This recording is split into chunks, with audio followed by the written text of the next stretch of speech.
नमस्कार दोस्तों, डेट है आज की 23 अक्टूबर 2020 और स्वागत है आपका एडिटोरियल डिस्कशन में। 3 इश्यूज आज हम डिस्कस करेंगे। सबसे पहले इंडिया यूएस रिलेशन से संबंधित।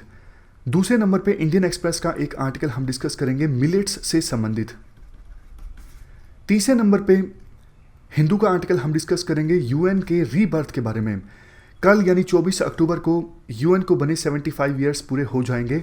वैसे तो ऑलरेडी हमने यूएन से संबंधित 2-3 आर्टिकल्स डिस्कस किए हैं, लेकिन ये आर्टिकल भी हम डिस्कस कर लेंगे क्योंकि कुछ नए पॉइंट्स निकल के आते हैं। चलिए डिस्कशन स्टार्ट करते हैं। First important article India USA relations के बारे में है।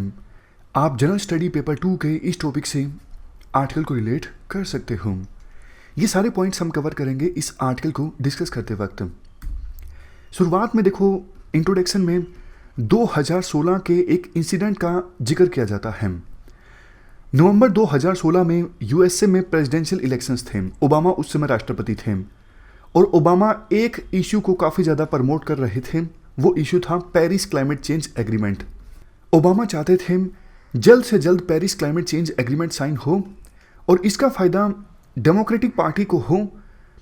प्रेसिडेंशियल इलेक्शंस में उस समय डेमोक्रेटिक पार्टी की उम्मीदवार थी हिलरी क्लिंटन, तो उनको फ़ायदा मिले Paris climate change agreement sign होने का, ऐसा ओबामा चाहते थे। और इसी को लेके उस समय यूएसए के जो सेक्रेटरी ऑफ स्टेट यानी फॉरेन मिनिस्टर थे जॉन कैरी, वो भारत की यात्रा पर आए ताकि इंडिया को कन्विंस किया जा सके कि भैया आप ये Paris climate change agreement sign कर लो, इससे आपको फ़ायदा होगा।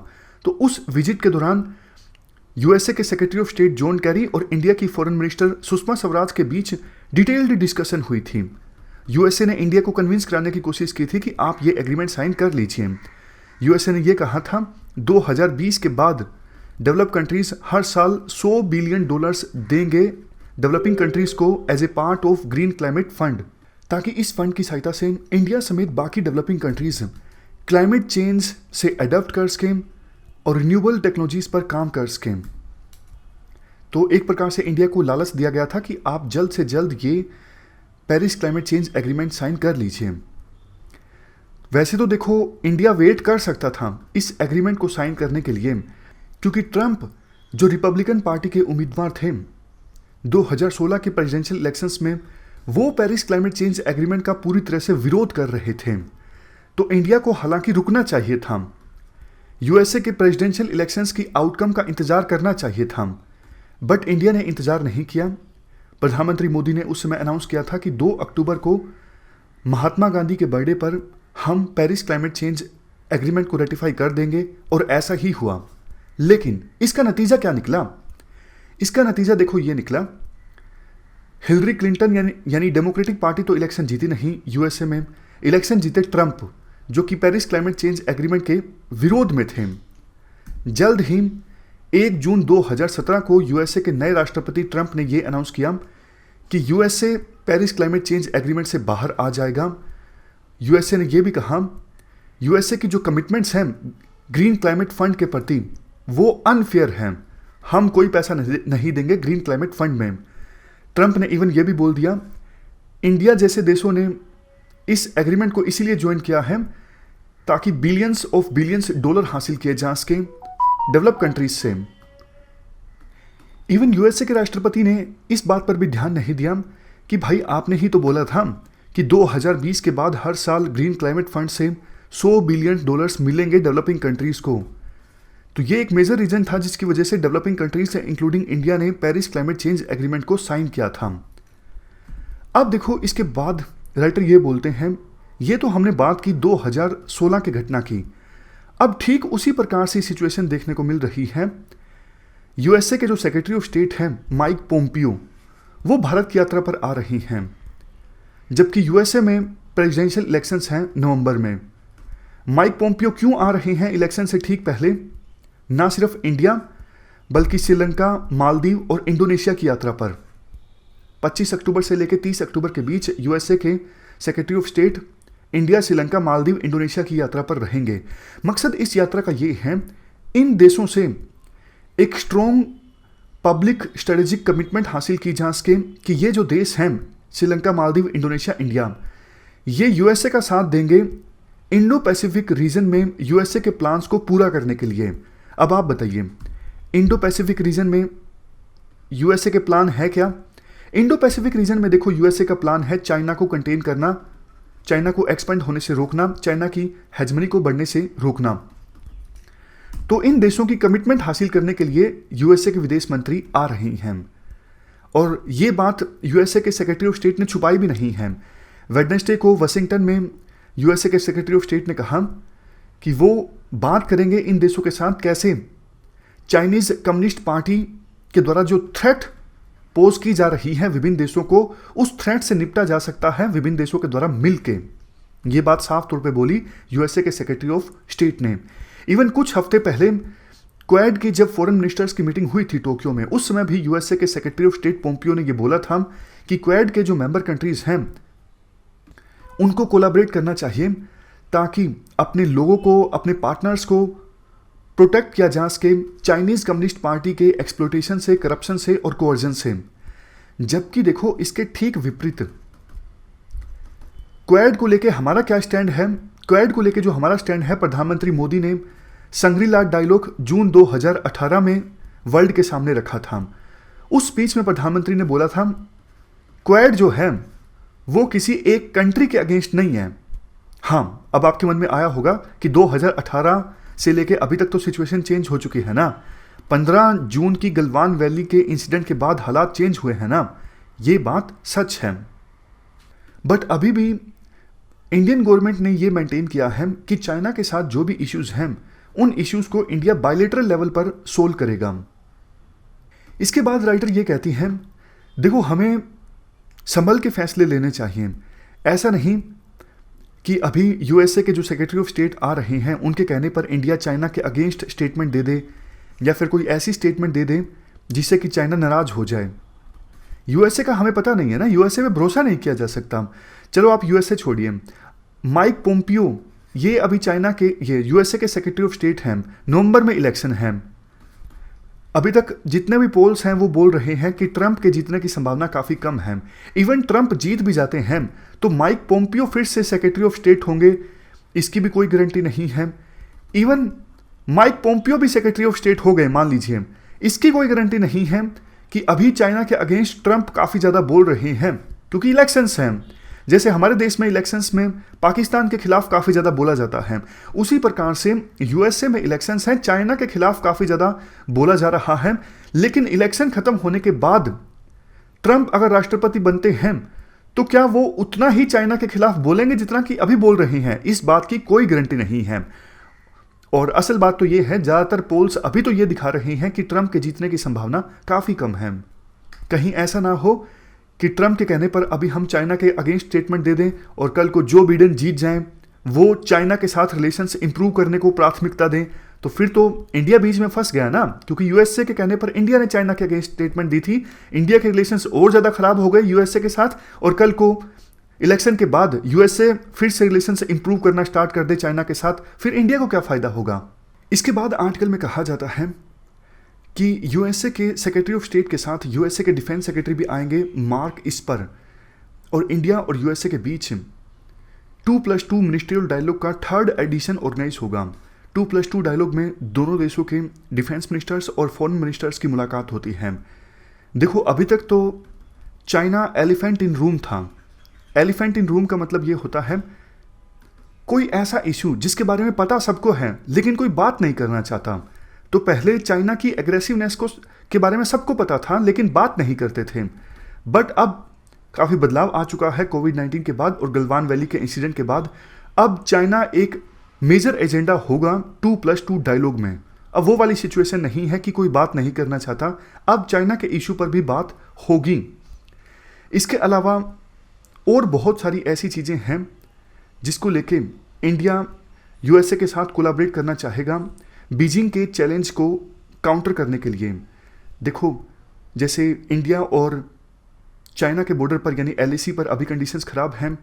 मैरीटाइम स्फीयर में भी चाइना की जो एक्टिविटीज़ हैं, खास करके इंडिया के लिए कंसर्निंग ये है, इंडियन ओशन में चाइना की एक्टिविटीज़ बढ़ती जा रही हैं और सार्क के जो मेंबर कंट्रीज़ हैं उन पर भी चाइना अपना इन्फ्लुएंस इंक्रीज करता जा रहा है। सार्क के मेंबर कंट्रीज़ चाइना के क्लाउड तले आते जा रहे हैं। तो इंडिया चाहेगा यूएसए के साथ कोलैबोरेट किया जाए इन 3 इश्यूज़ पर। इसके अलावा देखो इश्यूज और भी काफ़ी ज़्यादा हैं, जैसे मालाबार एक्सरसाइज में अब ऑस्ट्रेलिया भी शामिल होगा। ये एक्सरसाइज नेक्स्ट मंथ ऑर्गेनाइज होगी। ये एक्सरसाइज अगले महीने बे ऑफ बंगाल और अरेबियन सी में होगी। इसके साथ साथ यूएसए के साथ लास्ट फाउंडेशनल एग्रीमेंट बेका यानी basic exchange and cooperation agreement for geospatial cooperation, इस एग्रीमेंट को साइन करने के लिए 2+2 डायलॉग में चर्चा होगी। और देखो इंडिया के साथ साथ यूएसए के जो सेक्रेटरी ऑफ स्टेट हैं वो मालदीव और श्रीलंका की यात्रा पर भी जाएंगे। वैसे तो इंडोनेशिया की यात्रा पर भी जाएंगे, बट इस आर्टिकल में अभी मालदीव और श्रीलंका का स्पेशल जिक्र किया जाता है। यूएसए के सेक्रेटरी ने ऑलरेडी अनाउंस कर दिया है कि मालदीव के साथ एक डिफेंस एग्रीमेंट साइन होगा। लेकिन देखो पहले जब भी यूएसए किसी प्रकार का डिफेंस एंगेजमेंट इंक्रीज करता था सार्क के मेंबर कंट्रीज के साथ, तो इंडिया को थोड़ा डर लगता था कहीं इंडियन सब कॉन्टिनेंट में यूएसए विभिन्न देशों को इन्फ्लुएंस ना कर दे, तो ये इंडिया के लिए सिक्योरिटी का खतरा हो सकता है। बट अब सिचुएशन चेंज हो चुकी है, क्योंकि अब इंडिया को ज़्यादा खतरा चाइना से है। तो यूएसए मालदीव के साथ एग्रीमेंट साइन कर रहा है, तो इंडिया को अब कोई ऑब्जेक्शन नहीं है। उसी प्रकार से श्रीलंका के साथ भी यूएसए का एक पेंडिंग डिफेंस एग्रीमेंट है, और इवन यूएसए श्रीलंका के साथ बात करेगा ताकि इंफ्रास्ट्रक्चर प्रोजेक्ट्स के लिए $480 मिलियन का एड दी जा सके आने वाले 5 सालों में। इससे श्रीलंका को काफ़ी फायदा होगा। देखो वैसे श्रीलंका इंडिया को बोल रहा है डेट देने के लिए, बट इंडिया की इकोनॉमी भी अभी स्ट्रेस में है, तो इंडिया श्रीलंका को पैसे नहीं दे पा रहा है। लेकिन यूएसए श्रीलंका को पैसे दे देगा इंफ्रास्ट्रक्चर को डेवलप करने के लिए, इससे भी इंडिया को फायदा ही होगा। क्यों? क्योंकि अदरवाइज फिर श्रीलंका चाइना से पैसे मांगेगा, चाइना से लोन लेगा। अगर चाइना लोन देगा श्रीलंका को, तो श्रीलंका चाइना के और ज़्यादा करीब चला जाएगा, जो कि इंडिया नहीं चाहता है। इसके अलावा और क्या होप कर सकता है इंडिया यूएसए से इस 2+2 डायलॉग में? एक तो देखो यूएस से जो हम हथियार प्रोक्योरमेंट कर रहे हैं उनकी डिलीवरी जल्दी से जल्दी हो। दूसरा, पाकिस्तान को लेके यूएसए कोई स्टेटमेंट दे। वैसे तो अफगानिस्तान में पीस इस्टेब्लिश करने के लिए यूएसए को पाकिस्तान की आवश्यकता है, बट यूएसए अगर पाकिस्तान के बारे में स्टेटमेंट देता है कि पाकिस्तान से टेररिज्म ओरिजिनेट होता है, तो इससे पाकिस्तान पर प्रेशर पड़ता है। पाकिस्तान पर प्रेशर पड़ता है तो अभी इंडिया के ऊपर जो 2 फ्रंट वार का चैलेंज है वो थोड़ा सा कम होता है। नेक्स्ट, इवन ट्रेड को लेके काफ़ी कमिटमेंट्स ली जा सकती हैं यूएसए से। जैसे देखो ट्रंप एडमिनिस्ट्रेशन ने इंडिया से जीएसपी स्टेटस वापस ले लिया था, तो इस जीएसपी यानी जनरलाइज्ड सिस्टम ऑफ प्रेफरेंसेस, जिसके तहत इंडिया काफ़ी माल यूएसए में भेज सकता है बिना टैरिफ के, इस स्टेटस को फिर से रिस्टोर किया जाए, ऐसी कमिटमेंट इंडिया ले सकता है यूएसए से कम कोशिश कर सकता है 2+2 डायलॉग में। लास्ट में कुछ और चीज़ें जैसे कि cooperation on 5G technology sharing, USA से ये एश्योरेंस ले सकता है कि रशिया से जो S-400 मिसाइल सिस्टम परचेज किया जा रहा है उस पर यूएसए कोई सैंक्शन नहीं लगाएगा, यूएसए उसे वेवर देगा। काटसा एक्ट के अंतर्गत यूएसए का एक एक्ट है काटसा एक्ट, जिसमें यूएसए ने कहा है अगर कोई देश यूएसए के एनिमी कंट्री से हथियार परचेज करता है तो उस पर सैंक्शंस लगाए जा सकते हैं। तो रशिया यूएसए का एनिमी कंट्री है और इंडिया रशिया से S-400 missile defence system purchase कर रहा है, तो इंडिया यूएसए को कहेगा कि आप S-400 मिसाइल डिफेंस सिस्टम के लिए इंडिया को एग्जम्पशन दे दीजिए और इंडिया पर सैंक्शंस मत लगाइए। तो ये हमने पूरा आर्टिकल डिस्कस किया इंडिया यूएसए रिलेशंस से संबंधित। नेक्स्ट आर्टिकल हमारा मिलेट्स की इंपॉर्टेंस के बारे में है। आप जीएस पेपर 2 के इस टॉपिक से आर्टिकल को रिलेट कर सकते हो। ये पॉइंट्स हम कवर करेंगे इस आर्टिकल की डिस्कशन में। देखो 16 अक्टूबर को वर्ल्ड फूड डे था और इस मौके पर प्रधानमंत्री मोदी ने स्पीच दी थी, और स्पीच में प्रधानमंत्री मोदी ने मिलेट्स की प्रोडक्शन पर काफ़ी ज़्यादा फोकस किया था। मिलेट्स जिन्हें न्यूट्री सीरियल्स के नाम से भी जाना जाता है, प्रधानमंत्री मोदी ने कुछ न्यूट्री सीरियल्स यानी मिलेट्स के एग्जाम्पल भी दिए, जैसे ज्वार, बाजरा, रागी। प्रधानमंत्री मोदी ने कहा था कि फूड एंड एग्रीकल्चर ऑर्गेनाइजेशन ने इंडिया का जो कॉल थी कि 2023 को इंटरनेशनल ईयर ऑफ मिलेट्स के रूप में डिक्लेयर किया जाए, डेजिग्नेट किया जाए, फूड एंड एग्रीकल्चर ऑर्गेनाइजेशन ने इंडिया की इस मांग को स्वीकार कर लिया है। इस मौके पर जो स्पीच प्रधानमंत्री मोदी ने दी थी, उस स्पीच में प्रधानमंत्री मोदी ने यह भी बोला कैसे सरकार जो है न्यूट्री सीरियल्स की प्रोडक्शन को इंसेंटिवाइज कर रही है और ये इंश्योर करने की कोशिश कर रही है कि डाइट्स जो हैं ना सिर्फ न्यूट्रिशियस हो बल्कि डाइवर्स भी हो, जिससे मालन्यूट्रिशन की समस्या जो हमारे देश में काफ़ी ज़्यादा है उसे कम किया जा सके। ये कैसे पॉसिबल होगा? ये देखो तब पॉसिबल होगा जब हम इंश्योर कर पाते हैं, सरकार इंश्योर कर पाती है कि मिलेट्स मार्केट में आसानी से अवेलेबल हों और फार्मर्स जो प्रोड्यूस करते हैं मिलेट्स उनको बेनिफिट हासिल हो, उनको इंसेंटिव हासिल हो मिलेट्स की प्रोडक्शन में। ये देखो टॉप 10 मिलेट प्रोड्यूसिंग स्टेट्स हैं इंडिया में: Rajasthan, Maharashtra, Gujarat, Uttar Pradesh, Haryana, Karnataka. 3 major millet crops हैं: ज्वार, बाजरा, रागी। इसके अलावा स्मॉल मिलेट्स भी इंडिया में काफ़ी उगाए जाते हैं, जैसे कोडो, कुटकी, चना, सांवा। अगर देखो हम न्यूट्री सीरियल्स यानी मिलेट्स के फ़ायदों के बारे में बात करें, न्यूट्री सीरियल्स न्यूट्रिएंट्स के पावर हाउस हैं। काफ़ी सारे न्यूट्रिएंट्स हासिल किए जा सकते हैं न्यूट्री सीरियल्स से, जैसे iron, folate, calcium, zinc, magnesium, phosphorus, copper, vitamins और एंटीऑक्सीडेंट्स हैं। और सबसे खास बात यह है कि राइस और व्हीट उगाने के लिए काफ़ी पानी की आवश्यकता होती है, बट मिलेट्स को उगाने के लिए ना तो ज़्यादा पानी की आवश्यकता होती है, ना ही ज़्यादा इनपुट्स की आवश्यकता होती है, इनपुट्स जैसे फर्टिलाइजर्स। तो फ़ायदा ये भी होगा जैसे जैसे आगे क्लाइमेट चेंज हो रहा है, मिलेट्स की प्रोडक्शन ज़्यादा होनी चाहिए। मतलब क्लाइमेट चेंज से एडप्ट करने के लिए मिलेट्स काफ़ी इंपॉर्टेंट क्रॉप्स साबित हो सकती हैं। दूसरे फ़ायदे, मिलेट्स इंपॉर्टेंट है हेल्थी ग्रोथ के लिए, बच्चों की डेवलपमेंट के लिए, इवन हार्ट डिजीज़ और डायबिटीज़ के रिस्क को कम करने के लिए।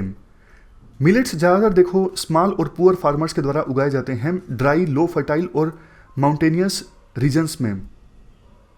मिलेट्स को उगाने में ज़्यादा खर्चा नहीं आता, कल्टीवेशन साइकिल छोटा होता है और सोइल के लिए भी अच्छे हैं मिलेट्स की प्रोडक्शन।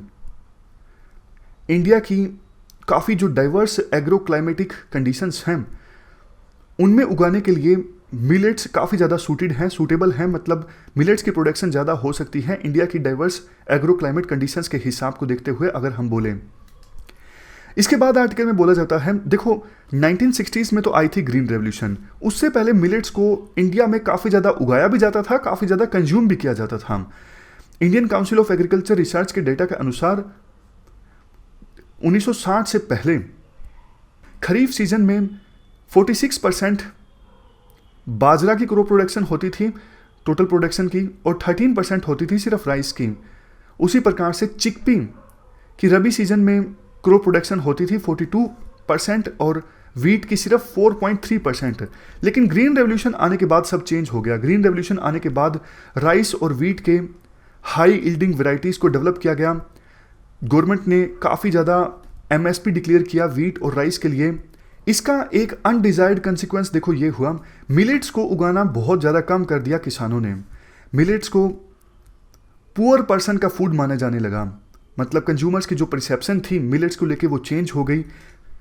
कम लोगों के द्वारा मिलेट्स को कंज्यूम किया जाने लगा, राइस और वीट को कंज्यूम ज़्यादा किया जाने लगा, जबकि राइस और वीट में इतने न्यूट्रिएंट्स, इतना प्रोटीन, विटामिन नहीं होते जितने न्यूट्री सीरियल्स यानी मिलेट्स में होते हैं। जैसे जैसे ग्लोबलाइजेशन आया, इंडिया में फूड हैबिट्स भी चेंज हुई। वेस्टर्न कंट्रीज जैसी फूड हैबिट्स इंडिया में अपनाई गई, जैसे अल्ट्रा प्रोसेस्ड या फिर रेडी टू ईट प्रोडक्ट्स हैं, for example Maggi. In products में देखो सोडियम, शुगर, ट्रांस फैट्स की मात्रा काफ़ी ज़्यादा होती है। इवन ऐसे प्रोडक्ट्स को बनाने में भी हाई रिफाइंड ग्रेन्स की आवश्यकता थी। मिलेट्स का इस्तेमाल नहीं होता इन प्रोडक्ट्स को बनाने के लिए। देखो एक मिथ है कि ये प्रोडक्ट्स अर्बन एरियाज़ में ज़्यादा बिकते हैं, ready to eat products, but rural areas में भी अब इन प्रोडक्ट्स की सेल काफ़ी ज़्यादा होती है। रूरल पॉपुलेशन भी अब मिल प्रोसेस्ड राइस और वीट का इस्तेमाल करने लगी है। इसका नतीजा एक ये भी निकला कि जैसा हमने पहले भी डिस्कस किया, मदर्स में, चिल्ड्रन में माइक्रोन्यूट्रिएंट डेफिशिएंसी काफ़ी ज़्यादा हो गई। देश का जनता का एक बड़ा हिस्सा मालन्यूट्रिशन का शिकार है। डायबिटीज़ और मोटापे के शिकार की लोगों की संख्या भी काफ़ी ज़्यादा है। तो इसीलिए करंट जो गवर्नमेंट है वो न्यूट्री सीरियल्स को प्रमोट करने के लिए काफ़ी कदम उठा रही है। फर्स्ट स्ट्रेटजी तो देखो ये है कि मिलेट्स को रीब्रांड किया गया है। पहले मिलेट्स को मिलेट्स कहा जाता था, अब न्यूट्री सीरियल्स कहा जाता है। 2018-19 में मिलेट प्रोडक्शन बढ़ी है 14 स्टेट्स में, 112 डिस्ट्रिक्ट्स में। सेकंड पॉइंट, गवर्नमेंट ने न्यूट्री सीरियल्स का जो एमएसपी है वो इंक्रीज कर दिया है, इससे फार्मर्स को काफ़ी इंसेंटिव मिला है। डेटा अगर कंपेयर करें 2014-15 में अगर मिलेट प्रोडक्शन 100 यूनिट था तो 2020 में ये बढ़ के हो गया है 113% की बढ़ोतरी। उसी प्रकार से बाजरा और ज्वार का जो एमएसपी है उसमें भी इजाफा देखने को मिला है। इसके बाद तीसरा पॉइंट देखो, मिलेट्स को पब्लिक डिस्ट्रीब्यूशन सिस्टम में भी शामिल किया गया है ताकि मिलेट्स को एक स्टेडी मार्केट मिल सके और किसानों को उचित इंसेंटिव मिले मिलेट्स को बेचने पर। Next point, ministry of agriculture and farmer welfare जो है वो 600 करोड़ की एक स्कीम चला रहा है न्यूट्री सीरियल्स की यील्ड एरिया प्रोडक्शन को इंक्रीज करने के लिए। गोल ये है कि मिलेट्स की जो कल्टीवेशन है, न्यूट्री सीरियल्स की जो कल्टीवेशन है वो लोकल टोपोग्राफी से मैच होनी चाहिए। लोकल कंडीशंस कैसी हैं, नेचुरल रिसोर्स कैसा है, उससे मैच होनी चाहिए कि कौन सा न्यूट्री सीरियल उगाया जाए। गवर्नमेंट फार्मर्स को एनकरेज कर रहा है कि लोकल जो क्रॉपिंग पैटर्न है उसको मैच किया जाए इंडिया के डाइवर्स 127 एग्रो क्लाइमेटिक जोन से। मतलब जैसा क्लाइमेटिक जोन है वैसी ही फसल को प्रोड्यूस किया जाए, वैसा ही क्रॉपिंग पैटर्न हो। इसके लिए सरकार किसानों को इनपुट्स और सीड किट्स प्रोवाइड कर रही हैं। फार्मर प्रोड्यूसर ऑर्गेनाइजेशंस की सहायता से वैल्यू चेन को बिल्ड किया जा रहा है। न्यूट्री सीरियल्स की मार्केबिलिटी को भी सपोर्ट किया जा रहा है। मतलब न्यूट्री सीरियल्स को अच्छी मार्केट मिले, मार्केट में वो बिके, इसको भी सपोर्ट किया जा रहा है सरकार के द्वारा। ये सब सरकार के कुछ स्टेप्स हमने डिस्कस किए जो सरकार ने लिए हैं न्यूट्री सीरियल्स को प्रमोट करने के लिए। इसके बाद कुछ इश्यूज हैं मिलेट प्रमोशन से संबंधित। एक तो देखो, राइस, व्हीट ये आसानी से मिल जाते हैं, इसलिए मिलेट्स की बिक्री ज़्यादा नहीं होती। रैपिड अर्बनाइजेशन के कारण मिलेट्स को ज़्यादा लोग नहीं मांगते।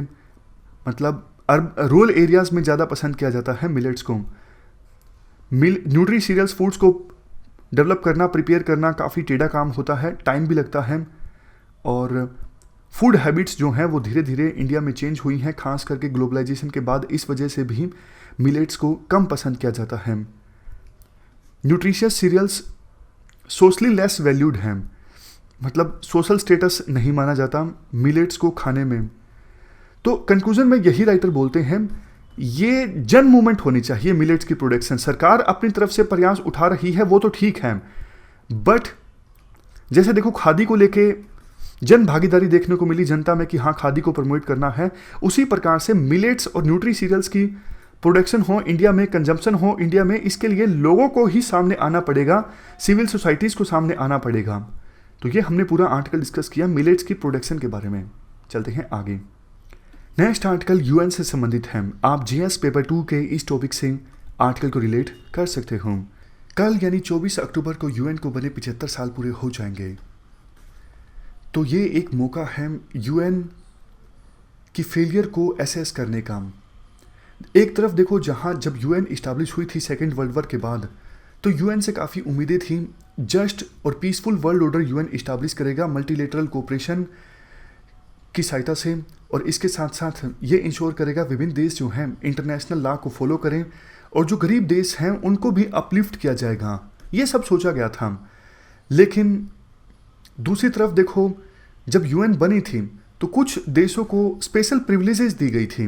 वो 5 देश जिनके पास वीटो पावर हैं, जिनके पास सिक्योरिटी काउंसिल में परमानेंट मेंबर होने का स्टेटस हासिल है। उस समय भी कुछ लोगों ने क्रिटिसाइज़ किया था, कुछ देशों ने क्रिटिसाइज़ किया था कि 5 देशों को वीटो पावर नहीं देनी चाहिए। बट आर्ग्यूमेंट ये दिया गया था कि 1918 में बनी लीग ऑफ नेशंस की जो ऑर्गेनाइजेशन है वो इसलिए फेल हो गई थी क्योंकि सभी मेजर कंट्रीज़ ने हिस्सा नहीं लिया था इस ऑर्गेनाइजेशन में। अगर देखो मेजर कंट्रीज़ को वीटो पावर दे दी जाएगी तो वो यूएन का मेंबर बनेंगे कम से कम, और यूएन ठीक से काम कर सकेगा। इस सोच के साथ यूएन में 5 देशों को परमानेंट स्टेटस दिया गया था सिक्योरिटी काउंसिल में, और वीटो पावर भी दी गई थी। वीटो पावर का फ़ायदा ये भी होता है कि 5 में से कोई भी देश जिनके पास वीटो पावर है, अगर वो रेजोल्यूशन के अगेंस्ट वोट देता है तो सिक्योरिटी काउंसिल में वो रेजोल्यूशन पास नहीं हो सकता। देखो, एक बेनिफिट इसका ये भी हुआ वीटो पावर देने का, कम से कम 3rd वर्ल्ड वार नहीं हुआ। बट देखो नुकसान काफ़ी ज़्यादा हुए, चूँकि कोल्ड वार के दौरान यूएसएसआर एक तरफ होता था, यूएसए दूसरी तरफ होता था, तो किसी मुद्दे पर सहमति बन ही नहीं पाती थी।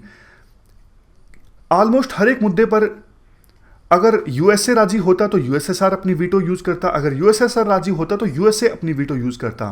तो इनके बीच में टकराव के कारण यूएसए अपना जो एजेंडा था पीस इस्टेब्लिश करने का, डेवलपमेंट लाने का, ह्यूमन राइट्स को प्रोटेक्ट करने का, इस एजेंडा को सर्व नहीं कर सका। और जैसे ही देखो यूएसएसआर का इंटीग्रेशन हुआ, एक उम्मीद जगी, कम से कम अब यूएन ठीक से काम कर सकेगी। उस समय यूएस ने भी बोला था कि नया वर्ल्ड ऑर्डर इस्टेब्लिश होगा, तो लगने लगा था जैसे यूएन वैल्यूज को इंप्लीमेंट करने की कोशिश किया जाएगा यूएसए के द्वारा। और जो पहले पावर पॉलिटिक्स देखने को मिलती थी यूएन सिक्योरिटी काउंसिल में, वैसी पावर पॉलिटिक्स नहीं देखने को मिलेगी। इवन 1990s के बाद एकदम से peacekeeping missions, nation building interventions और promotion of universal human rights, इनका भी काफ़ी चलन देखने को मिला। लगने लगा जैसे अब यूएन सफल साबित होगी, बट ऐसा कुछ नहीं हुआ। कुछ समय तक तो यूएसए एकमात्र पावर रहा, यानी सुपर पावर रहा, यानी यूनिपोलर वर्ल्ड था 1990-91 के बाद। लेकिन आज तो सिचुएशन और भी खराब हो गई है। आज यूएसए और चाइना के बीच टेंशंस के कारण सिक्योरिटी काउंसिल और ज़्यादा डिवाइडेड है। एक तरफ यूएसए, यूके प्लस फ्रांस है, तो दूसरी तरफ रशिया है और चाइना है। किसी मुद्दे को लेकर सहमति बन ही नहीं पाती यूएन में। पूरी तरह से पैरालिसिस का शिकार है यूएन की बॉडी। एक तरफ जहां देखो वर्ल्ड में कितनी जियोपॉलिटिकल टेंशंस हैं, ईरान, टर्की ये एक तरफ हैं, सऊदी अरेबिया, इजराइल, इनके बीच में इनडायरेक्ट डायरेक्ट अलायंस देखने को मिल रहा है। वेस्ट एशिया में, इंडो पैसिफिक रीजन में चाइना की इतनी ज़्यादा एग्रेसिवनेस है। लेकिन किसी भी जियोपॉलिटिकल टेंशन को लेके जो यूएन का स्टैंड है बिल्कुल निल है, कोई एक्टिविटी नहीं। तो लास्ट में कुछ क्वेश्चंस रेज करते हैं राइटर बोलते हैं देखो 75 ईयर्स पहले जो वर्ल्ड ऑर्डर था उसको हम आज क्यों ढो रहे हैं। 75 ईयर्स पहले जो मेजर कंट्रीज थे जैसे यूके, फ्रांस, वो आज के दिन में मेजर कंट्री नहीं है। और वीटो पावर होनी ही क्यों चाहिए किसी देश के पास? क्यों नहीं आप कंसेंसस से यानी सर्वसहमति से डिसीजन ले लो। यूएन सिक्योरिटी काउंसिल में जो भी डिसीजन लेना हो वो कंसेंसस से लिया जाना चाहिए और वीटो पावर का चलन जो है वो समाप्त होना चाहिए। क्यों ऐसा है कि सिक्योरिटी काउंसिल में रिफॉर्म्स के लिए वर्ल्ड जो है वो P5 कंट्रीज की मोहताज है। भाई ये सभी देश चाहेंगे तभी यूएन में रिफॉर्म्स आएंगे, अदरवाइज नहीं आएंगे। देखो ऐसा चलता रहा तो यूएन आगे भी पैरालिसिस का शिकार रहेगी। तो आवश्यकता अब ये है वर्ल्ड के विभिन्न देश आवाज उठाएं कि कुछ देशों को जो ये प्रिविलेजेस हासिल हैं जिसकी वजह से यूएन पूरी ठप पड़ी है, ये प्रिविलेजेस समाप्त होनी चाहिए P5 कंट्रीज की। तो ये हमने पूरा आर्टिकल डिस्कस किया यूएन से संबंधित, और हमारी आज की इस डिस्कशन में इतना ही है। आज हमने 3 इश्यूज को डिस्कस किया। Thank you very much for discussion.